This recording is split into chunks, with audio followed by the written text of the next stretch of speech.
Obrigado, professor. Eu inicialmente gostaria de agradecer a oportunidade e também agradecer a oportunidade de estar trabalhando com essa equipe, o professor Marcos, o professor César. É realmente um privilégio, é uma equipe extremamente dinâmica, focada em coisas bastante objetivas, que eu acho que contribuem muito, com a doutora Cristina também, contribuem muito para a especialidade, né, para a ginecologia obstetrícia como um todo. O tema que nos coube hoje foi exatamente a respeito do uso dos sensibilizadores de insulina, né? Como foi dito várias vezes aqui, a metformina e os sensibilizadores de insulina, no geral, são ferramentas terapêuticas importantes que a gente utiliza no dia a dia, mas, apesar disso, existem uma série de dúvidas ainda a respeito de quando usar, como usar e até quando usar essas medicações, né? Então, a gente procurou, na verdade, fazer uma avaliação baseada nas evidências mais importantes que tem na área, para a gente tentar ver se traz para a prática clínica a melhor qualidade das evidências que a gente pode utilizar no dia a dia. Então, primeiramente, vamos falar um pouco da metformina. A metformina, como vocês bem sabem, é uma biguanida, ela é derivada dessa planta Galega officinalis, e ela, na verdade, ela já está no mercado há mais de 60 anos, é um medicamento extremamente consolidado para uso de tratamento de diabetes tipo 2, e também na prevenção de diabetes tipo 2. Então, é interessante que, a partir da utilização da prevenção de diabetes tipo 2, ela foi consolidada através de estudos longitudinais que mostraram que a intervenção e a utilização da metformina, ela traz resultados bastante interessantes naqueles quadros de pré-diabetes e também na utilização na síndrome dos ovários policísticos. Então, ela, apesar de tudo, apesar de ser uma droga barata, apesar de ser também uma droga de uso há muito tempo, existe uma série de dúvidas e novas indicações a respeito do uso da metformina. Hoje em dia, um papel bastante interessante, com uma série de estudos mostrando uma eficácia bastante interessante com relação à questão de alguns cânceres, especificamente com o uso de terapia adjuvante de metformina. Também terapia anti-envelhecimento, uma série de ações relacionadas à via de insulina, que estão relacionadas ao envelhecimento. Então, eu tenho alguns estudos mostrando isso, apesar dos marcadores para envelhecimento serem um pouco complicados de serem avaliados, né? Mas também esteatose hepática, a síndrome metabólica, e vem sendo usado metformina para esse tipo de coisa. No entanto, apesar do uso bastante consagrado e bastante difundido dessa medicação, os mecanismos são bastante obscuros ainda. Só para vocês terem uma ideia, a molécula-chave da atuação da metformina, ela foi elucidada pela primeira vez em 2004, lá exatamente no Instituto Salk. Então, é uma coisa muito interessante que, apesar do uso e os efeitos clínicos e epidemiológicos serem bastante evidentes, o mecanismo ele é ainda pouco conhecido, né? O que a gente sabe? O que a gente sabe é que, a princípio, ela tem um papel na diminuição da gliconeogênese hepática. Então, a produção de glicose pelo fígado ela está alterada, diminuída nesses casos com o uso de metformina. Ela também diminui a recaptação de glicose periférica, principalmente pela fosforilação desse transportador chamado GLUT4, e também a ativação dessa via, dessa quinase chamada AMP, que foi exatamente o que foi descoberto naquela época que eu disse anteriormente. No entanto, alguns estudos vêm mostrando que alguns outros efeitos bastante interessantes. Primeiramente, essa inibição da cadeia respiratória mitocondrial, que está relacionado com diabetes mellitus e também está relacionado com envelhecimento e com uma série de outras condições. E, mais recentemente, parece que foi descoberto que é um efeito na microbiota intestinal exatamente para fazer essa recaptação de glicose em nível periférico. Existem alguns autores também que advogam que ela teria uma ação aí nessa citocromo P450-17-alfa, que é uma enzima importante na produção androgênica, né? Então, para fazer um pequeno resumo a respeito desse cenário complexo e ainda pouco conhecido, basicamente a metformina teria uma ação em termos de inflamação, ela teria um papel importante em termos de diminuição da gliconeogênese através de algum desses mecanismos que eu falei. diminuiria a lipogênese e também aumentaria a utilização de glicose em nível periférico. Então, o fato é que, apesar das dúvidas e apesar da complexidade da explicação dos mecanismos, os efeitos clínicos e os efeitos epidemiológicos, eles são bastante evidentes e nos autorizam a fazer a utilização dessa medicação. E no ovário, existe uma ação ovariana direta? Alguns estudos do grupo do professor Bruscar, eles mostraram que, na verdade, a metformina ela tem, sim, uma ação direta dentro da produção de androstenediona e de testosterona em culturas de células da teca. Então, assim, é interessante que, independente desse efeito indireto que acontece através da modulação da insulina, existe um efeito direto da metformina em termos de diminuição da produção androgênica nos ovários. E parece também que alguns estudos experimentais mostram que parece que tem um efeito interessante em termos de receptividade endometrial. Então, como a gente disse, uma série de dúvidas e uma série de estudos continuam sendo desenvolvidos para fazer o uso dela. Então, como a gente deve usar a metformina? Então, a primeira coisa é saber que as apresentações são várias apresentações. Inicialmente, a formulação, a apresentação de liberação imediata em 500, 850 e 1000 miligramas, né? A princípio, a identificação, a orientação dos fabricantes é para se tentar, inicialmente, o uso de liberação imediata a princípio. É interessante porque ele tem uma liberação mais rápida, mas, no entanto, tem o efeito colateral um pouco mais evidente. Então, é interessante que nós temos que, a princípio, tentar, mas orientar essa paciente, como eu vou dizer logo à frente. O de liberação lenta, o número de tomadas por dia é um pouco menor, e parece que existe algumas dúvidas ainda em termos de número de estudos e também dos efeitos com relação aos vários aspectos da SOP com relação aos de liberação lenta, que são menos estudados. É importante administrar essa medicação com alimento, porque ele retarda um pouco a absorção e diminui os efeitos colaterais. É importante quando a gente vai orientar a paciente. Outra coisa que o fabricante também frisa bastante é que ele tem um cheiro meio característico. Então, quando abre aquele coisa, muitas pacientes acham que o remédio está estragado, né? Então, é importante, eventualmente, falar para a paciente que ela tem um cheiro meio estranho mesmo, que depois passa que o remédio não está estragado. Normalmente, utiliza-se doses maiores para pacientes obesas. Qual a dose deve ser utilizada? Uma coisa que a gente vê muito em congresso é a utilização de subdose para tratamento de SOP nessas pacientes. Vários erros ocorrem na medida em que você usa 500 miligramas uma vez por dia para tratar paciente com SOP. Todos os artigos, todos os estudos que foram desenvolvidos, eles utilizam doses entre 1.000 e 2.500 miligramas. Então, assim, é importante frisar que não adianta dar subdose para o paciente, que você está jogando o dinheiro dela fora e o seu também, porque muitas vezes esse remédio está disponível na rede pública, né? Sem os efeitos adequados. Então, normalmente, a gente deve iniciar com dose menor, né? O que a gente faz lá, e o que é preconizado também é iniciar com 500 ou meio comprimido de 850 durante uma semana, durante os alimentos, né? Então, assim, durante o jantar, por exemplo.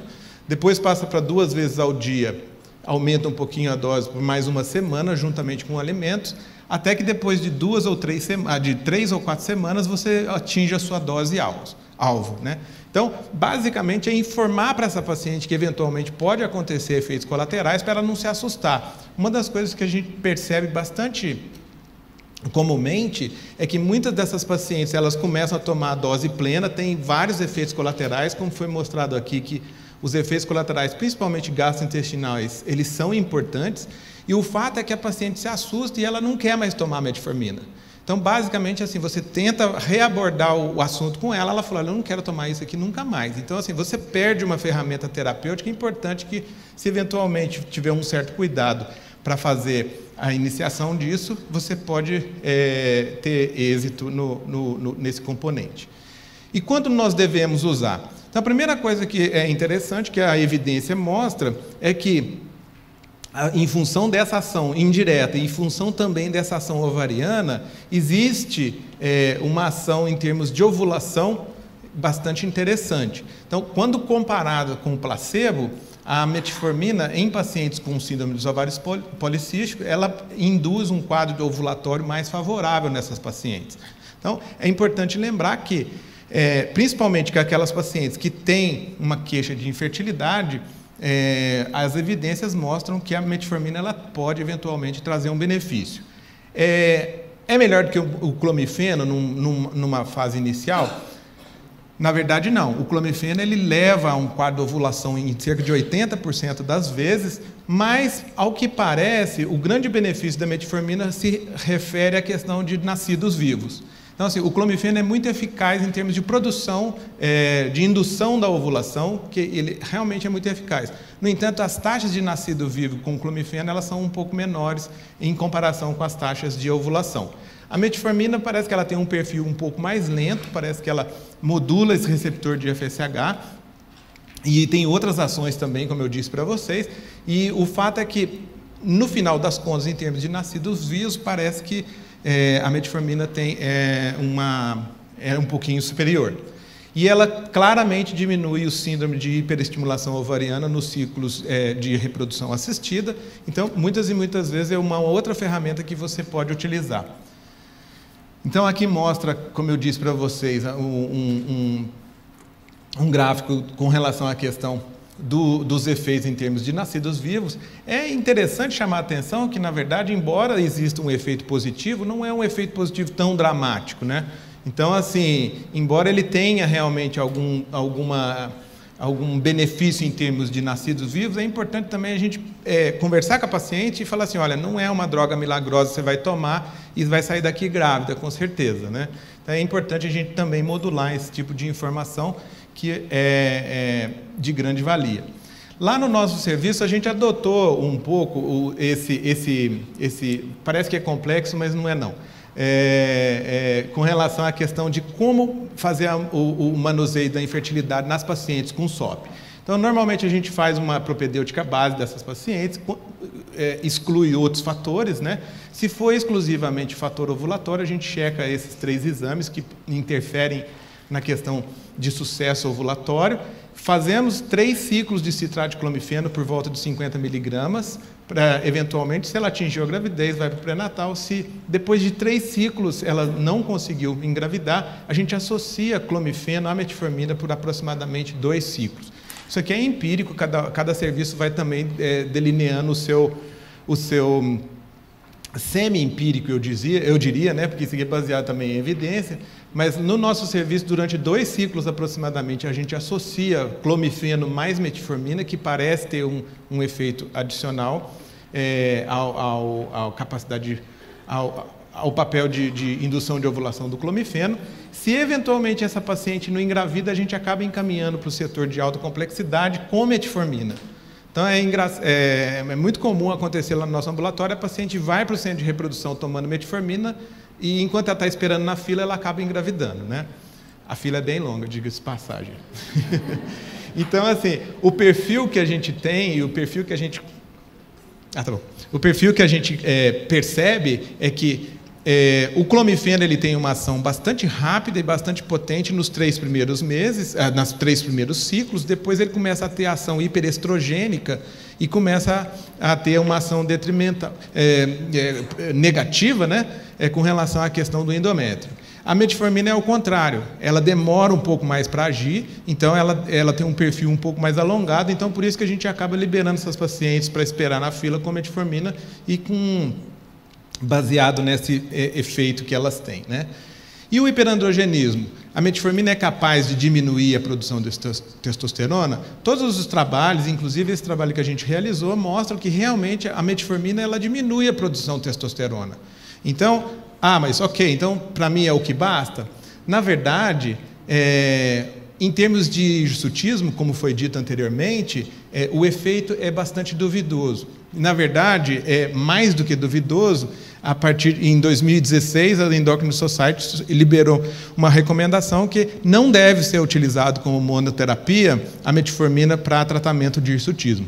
Então, embora diminua realmente os níveis de testosterona, o efeito clínico da metformina para tratamento de hirsutismo isoladamente não é adequado. Então, a gente não deve utilizar eles como monoterapia.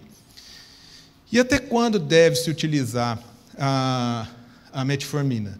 Então, é interessante porque, embora seja uma condição extremamente prevalente, nenhum estudo de longo prazo, um estudo longitudinal que use metformina foi descrito até o momento. Eu também não tenho conhecimento de nenhum estudo que esteja em andamento, né? Então, assim, naquelas pacientes em que você tem um quadro de pré-diabetes e que tem um número bastante grande, ou seja, com alteração de glicose de jejum, ou então com uma TTGO alterada, essas pacientes, elas claramente estão num estado que a gente chama de risco aumentado para diabetes, então elas devem ser tratadas de alguma forma, né? Além do exercício físico e modificação de dieta, está recomendada alguma intervenção medicamentosa. Então, assim, como eu disse para vocês, não há estudos longitudinais com o uso de metformina, mas os estudos da população geral pré-diabética são bastante consolidados no sentido de que existe um benefício claro da metformina nessas pacientes. Esse aqui é um estudo clássico que foi atualizado recentemente, mas eles pegaram um número grande de pacientes pré-diabéticos, relativamente jovens, e acompanharam esses pacientes ou com alteração de modificação de estilo de vida, ou com o uso de metformina, ou com placebo, no caso, né? Então, é interessante saber que a metformina ela tem um efeito benéfico que não é tão benéfico quanto a modificação de estilo de vida e de dieta e de exercício estruturado, mas ela é melhor do que o placebo, claramente. Então, baseado nesses dados e baseado nesses dados de população geral, a gente acaba recomendando que essas pacientes com ovário policístico façam uso dessas duas intervenções no sentido de tentar alterar a progressão de pré-diabetes para diabetes, né? Agora, tem uma nota nos minutos finais, algumas notas interessantes, que lá pelos anos 2000 houve uma série de estudos tentando avaliar a prevenção de diabetes gestacional, ou seja, os resultados gestacionais do uso de diabetes, a continuação do uso de metformina durante a gravidez, né? Então, se pensou em prevenção de pré-eclâmpsia, de abortamento, de diabetes gestacionais. No entanto, os estudos iniciais mostraram que parecia haver um benefício. Alguns outros estudos posteriormente foram realizados e começaram a perceber que realmente aqueles resultados iniciais não se confirmaram em estudos mais bem delineados, né? Então, principalmente estudo em diabetes gestacional, que são bastante feitos. Ano passado a gente teve num congresso em Orlando, em que essa pesquisadora, que a gente até tem algumas colaborações com eles, mostraram, existem 2 trials que mostrando o uso de o efeito da metformina, ou então o efeito que houve nos filhos de pacientes com SOP que fizeram uso de metformina durante a gravidez. Então, esse aqui é um trial que é bastante interessante, em que um número grande de pacientes usaram metformina, foi controlado com placebo, e eles fizeram um follow-up de 4 anos dos filhos das pacientes que tinham SOP que usaram ou não metformina. E o fato é que eles mostraram que essas crianças nasceram com um peso semelhante àquelas que não usaram metformina, e a estatura delas desenvolveu até os 4 anos de maneira adequada. No entanto, embora elas tenham nascido com um peso semelhante, depois de 4 anos, as pacientes que fizeram, assim, os filhos das pacientes que fizeram uso de metformina tinham um peso maior do que as outras, né? Então, esse quadro também foi demonstrado que, como eu disse, nasciam de pesos iguais e, posteriormente, por volta de 4 anos, essas crianças eram sobrepeso. A partir desses dados, e desses dados bastante intrigantes, né, uma série de estudos foram começar a desenvolver para falar, olha, provavelmente existem problemas de longo prazo da metformina em uso durante a gravidez. E aí a Sociedade de Ginecologia liberou, agora em junho de 2018, uma nota falando que talvez precise ser repensado o uso de metformina durante a gravidez nas pacientes com SOP devido a essas evidências que foram mostradas.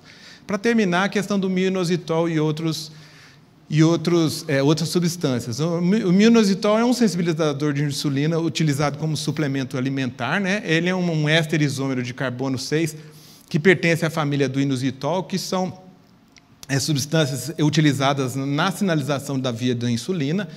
E ele vem sendo advogado como melhora em alguns aspectos metabólicos da SOP.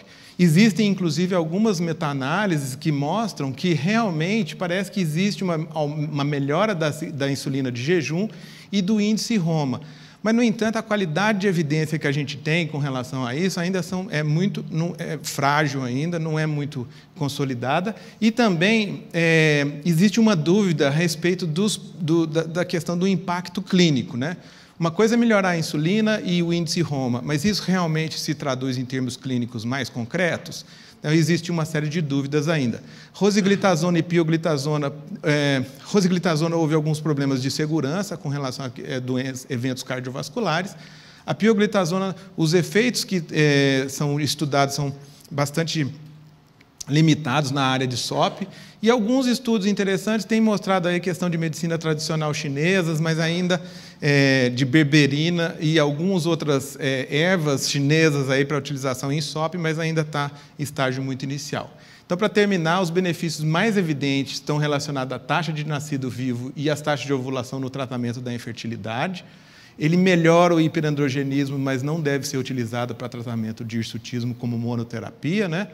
Melhora os ciclos menstruais, mas os efeitos são poucos previsíveis nesse aspecto, então também não dá para prometer muita coisa para a paciente. Diminui a insulina de jejum, mas ainda os outros impactos em termos de pressão arterial, peso e índice de massa corpórea não são muito importantes.